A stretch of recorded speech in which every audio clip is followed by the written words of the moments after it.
Exiled Cambodian opposition leader Sam Rainsy was blocked in Paris Thursday from boarding a plane destined for Thailand, from where he had hoped to return home. He is extremely shocked because the people need him in Cambodia.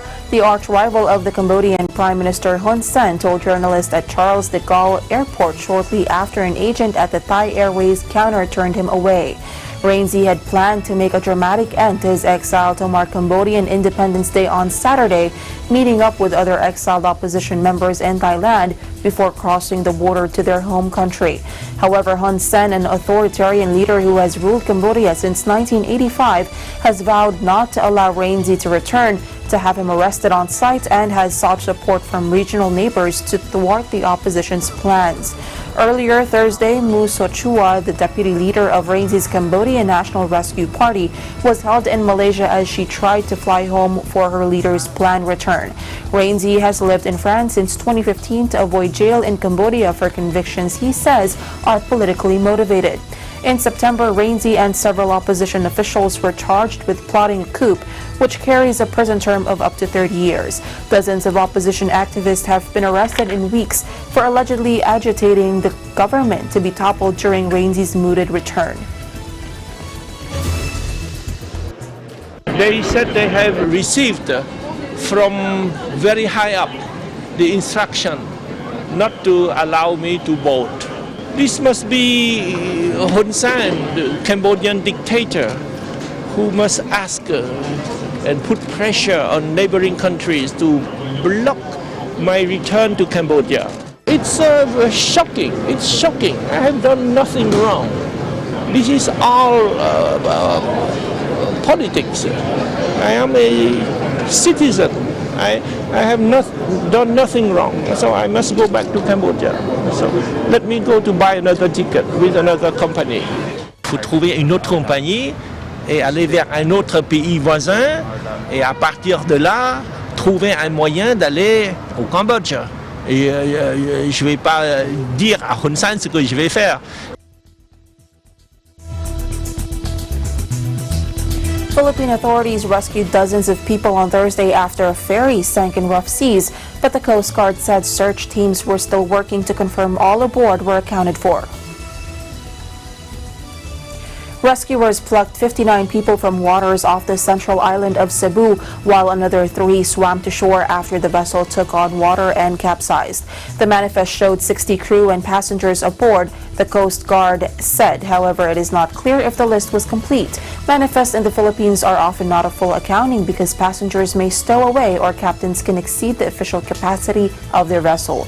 The vessel Siargao Princess was plying a route near Cebu when its crew radioed for help, saying the boat was in trouble. The Philippines, an archipelago where millions rely on rickety ferries for cheap transport between islands, has regular boat accidents.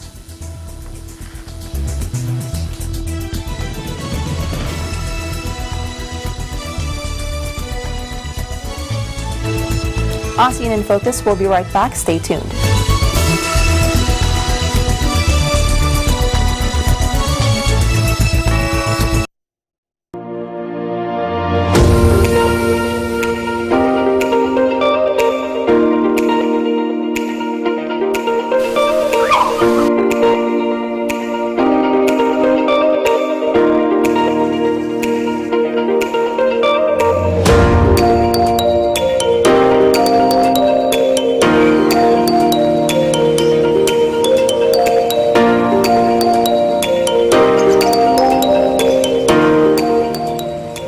Visiting the Philippines, Manila or Quezon City is a popular destination.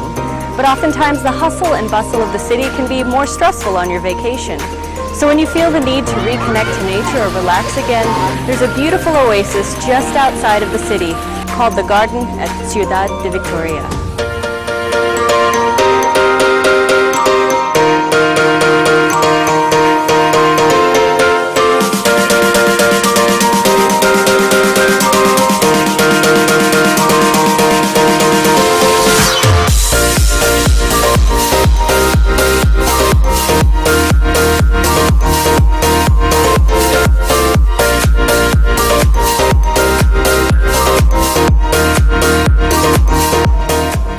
of the species that you can see here include hydrangea, snapdragon, and stargazers. They're truly beautiful.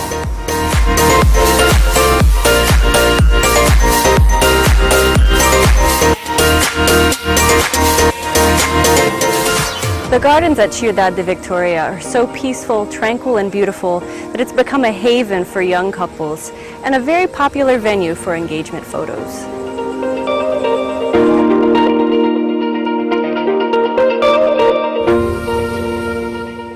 The next time you want an escape from the big city, the garden at Ciudad de Victoria is a wonderful place to visit.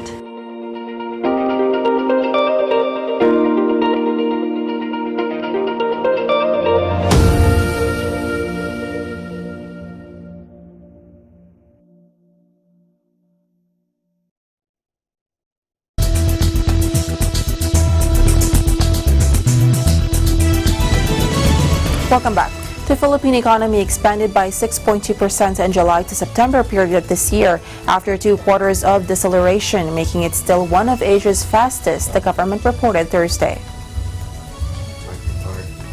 In a press briefing, Socioeconomic Planning Secretary Ernesto Pernia said the Philippines likely ranked second behind Vietnam's 7.3%, but higher than China's 6% during the period.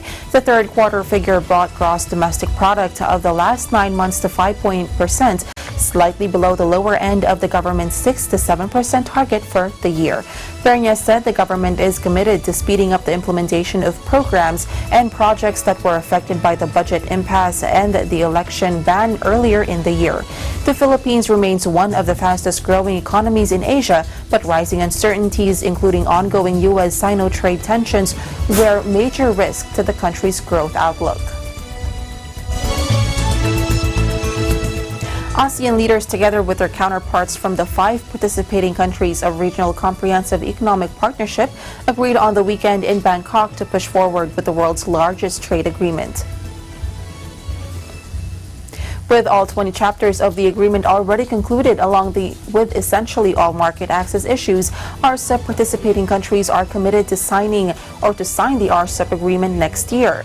ASEAN Secretary General Lim Jokoy said the conclusion of RCEP signifies ASEAN's commitment and leadership in this process. He further added that the RCEP was created a new traction to deal with current global issues and uncertainties. In the joint leaders' statement issued after the RCEP summit, India said its final decision will depend on satisfactory resolution of its outstanding issues. Secretary General Lim said RCEP will serve as an anchor for an open, stable, inclusive, and rules-based regional trade architecture at a time of uncertainties in global economic environment.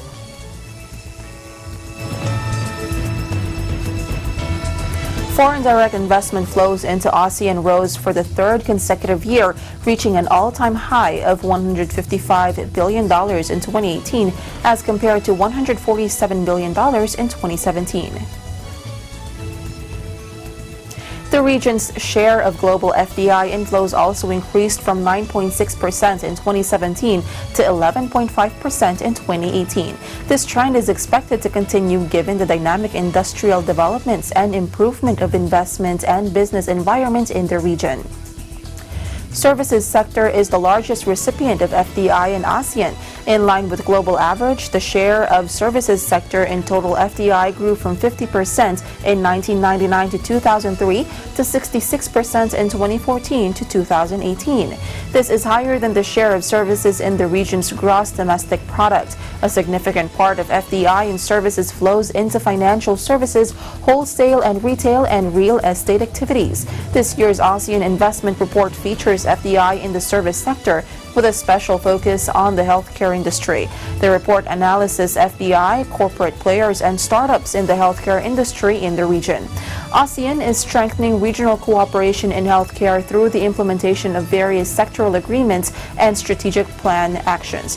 Efforts to further open up the market to private players and to improve the investment environment for the sector is also progressing. The ASEAN Investment Report is prepared under a technical cooperation arrangement between the ASEAN Secretariat and the United Nations Conference on Trade and Development, with inputs from members of the ASEAN Coordinating Committee on Investment and supported by the ASEAN-Australia Development Cooperation Program Phase 2.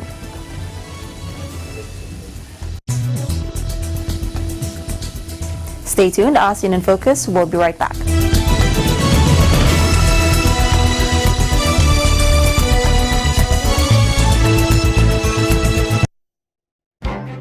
Events happen around us all the time, in our community, in our country, around the world. Events that affect people, move communities, or simply inspire us. Interesting events that people need to know. In these interesting times, we continue to be a competent partner in delivering news about these events. Fast, accurate, balanced, eagle news, because we live in interesting times.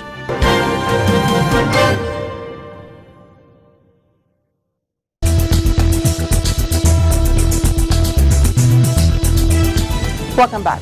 The UN chief on Saturday warned Asia to quit its addiction to coal as climate change threatens hundreds of millions of people vulnerable to rising sea levels across the region. The warning follows fresh research this week predicting that several Asian megacities, including Bangkok, Ho Chi Minh City, and Mumbai, are at risk of extreme flooding linked to global warming. Antonio Guterres said Asian countries need to cut reliance on coal to tackle the climate crisis, which he called a defining issue of our time. He told reporters ahead of a meeting of the Association of Southeast Asian Nations in Bangkok on Saturday, there is an addiction to coal that needs to overcome because it remains a major threat in relation to climate change. He said countries in the region need to be on the front line of the fight by introducing carbon pricing and reforming energy policies. They are lagging behind, he said, adding that the rollback of coal could help curb rising global temperatures. Coal remains a major source of power across Southeast Asia, where breakneck economy development has spurred soaring energy demands, but at a cost to the environment. About one-third of Vietnam's energy comes from coal power, with a slew of new plants set to come online by 2050, while Thailand is investing in fossil fuels. Coastal areas across Southeast Asia have already seen major floods and seawater incursion linked to climate change. New research this week showed that at least 300 million people worldwide are living in places at risk of inundation by 2050, a much bleaker picture than previous data predicted. Destructive storm surges fueled by increasingly powerful cyclones and rising seas will hit Asia hardest, according to the study in the journal Nature Communications. And I believe it's very important to recognize that the addiction to coal can undermine our efforts to defeat climate change. And that is also essential to stop the construction of new coal-based power plants from 2020 onwards. I would like to see the same international cooperation for the trafficking of human beings that the international cooperation I see for drug trafficking. Because the trafficking of human beings is even a more hideous crime than drug trafficking. But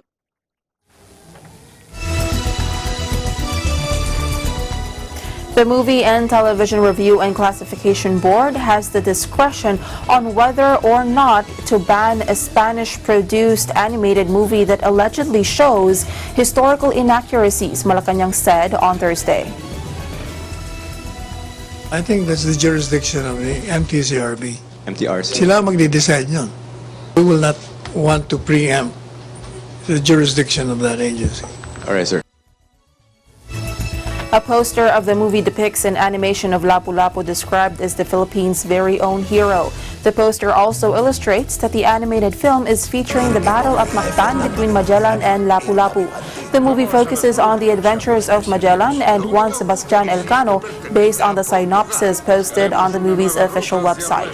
The synopsis of the 90-minute movie read, "One of the most complete adventures ever told, a voyage to the unknown that started with Magellan in command and was concluded by Juan Sebastian Elcano.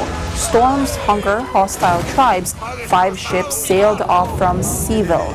Adding 3 years later, only one of them managed to return, bringing their adventure full circle and finally proving the planet Earth is round. The animated movie has drawn flack from Filipino netizens who decried the alleged revisions to history. On April 27, 1521, tribal men led by Mactan valiant chieftain Lapu-Lapu won the fight against Spanish conquerors led by Ferdinand Magellan. To honor Lapu-Lapu, President Rodrigo Duterte signed Republic Act 11040 on June 29, 2018, declaring April 27 as a special working public holiday nationwide and a special non-working holiday in Lapu-Lapu City, Cebu. On May 8, 2018, the President also signed Executive Order 55, forming the National Quincentennial Committee tasked to prepare a comprehensive plan for the quincentennial commemoration of the arrival of Magellan in the Philippines, the victory of Lapu-Lapu in the Battle of Mactan, and other historic events from 1519 to 1522.